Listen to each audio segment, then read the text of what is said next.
vítaj medzi dobre vyzerajúcimi 60-tníkmi. Ako všetci vieme, zišli sme sa dnes, tento deň, na oslave tvojho života. Sme tu tvoja rodina, priatelia a známi.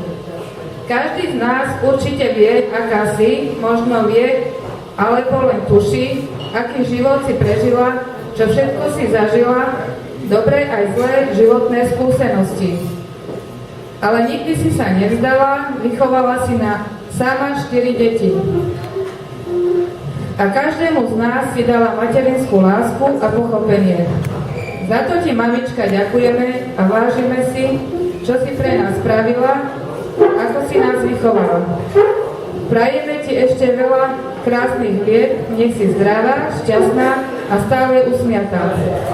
Nech sa ti splnia všetky sny a prania. Príhovor by som chcela ukončiť touto milou riekankou. Nepozeraj, mamička, z piatky, tiež sa z krásnej 60-ky. Veď život rýchlo letí ako šíp, ako ho najlepšie prežiť nevie nik. Nech krásne spomienky z mladosti sa k tebe vrátia a všetky zlé sa navždy stratia. Nech tento krásny deň dá ti úsmev a radosť len, nech každý ďalší rok dá ti len šťastný krok. Nech navždy tvoja dobrá duša rastie, nech ti dá Pán Boh lásku a šťastie.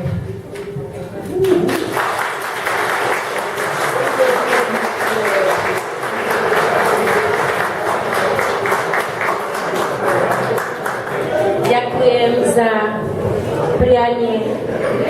Som hrdá na svoje deti, že ich mám. A ešte som chcela veľa toho povedať aj vám. Veľké ďakujem a čest, že vás všetkých poznám. Ďakujem.